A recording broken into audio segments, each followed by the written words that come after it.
Le Seigneur soit avec vous. Évangile de Jésus-Christ selon saint Matthieu. En ce temps-là, Jésus disait à ses disciples, « Ne donnez pas aux chiens ce qui est sacré. Ne jetez pas vos perles aux pourceaux, de peur qu'ils ne les piétinent, puis se retournent pour vous déchirer.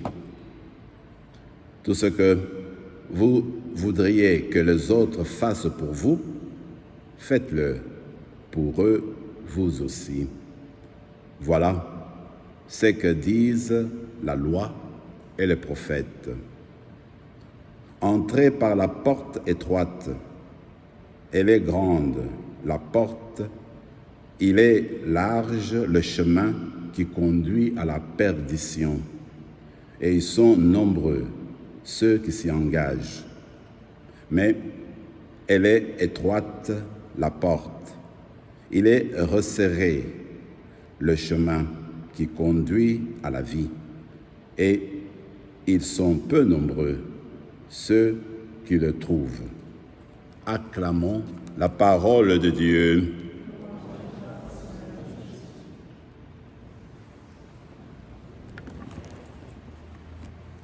Je trouve un esprit qui nous est donné aujourd'hui de réfléchir davantage sur ce petit texte.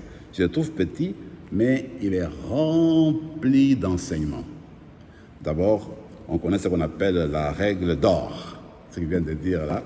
Donc le Seigneur dit, écoutez, ce que vous désirez vraiment que les autres fassent pour vous, eh bien, faites-le pour les autres. En fait, c'est la même chose quand le Seigneur dit, écoutez, aimez votre prochain,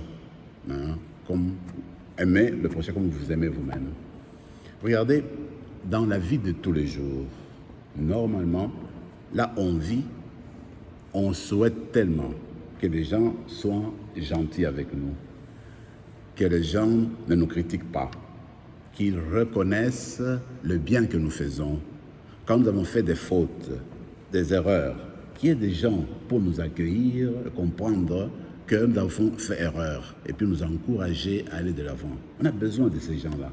Surtout quand tu arrives dans un milieu où tu commences le travail, tu commences un travail nouveau, tu commences à commencer le travail, maintenant tu es nouveau dans le milieu, je veux dire, eh bien, tu as besoin de personnes qui sont anciennes dans le milieu et qui t'aident à avancer et puis t'encadrer pour que cela aille bien.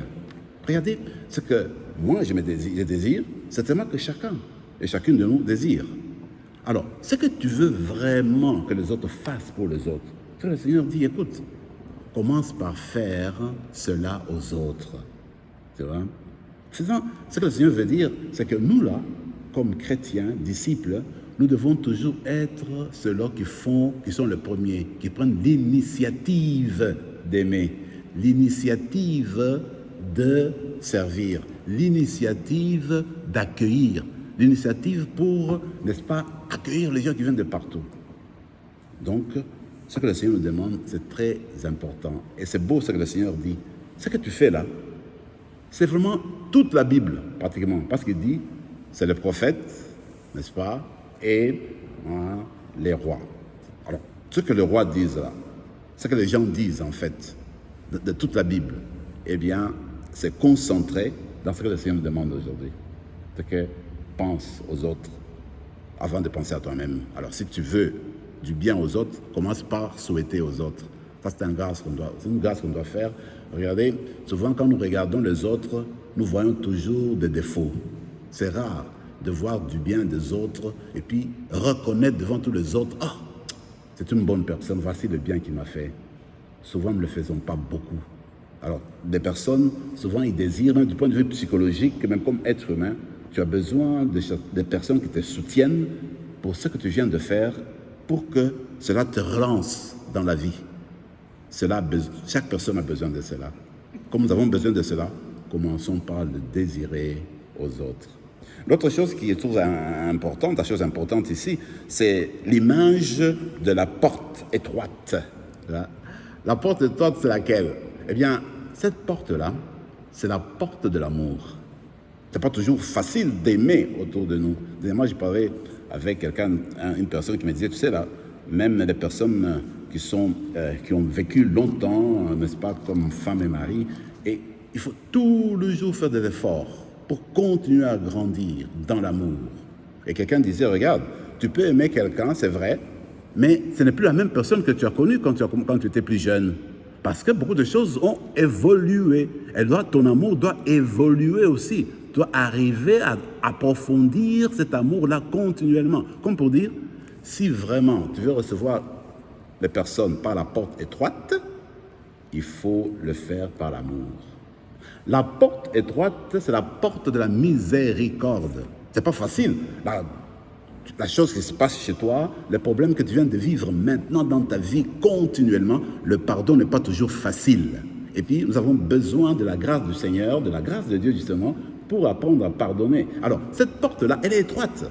Pour arriver à l'ouvrir, on a besoin de la grâce. C'est ça la porte étroite. Donc, les personnes que tu connais, les personnes que tu aimes, fais-les entrer dans ta porte étroite.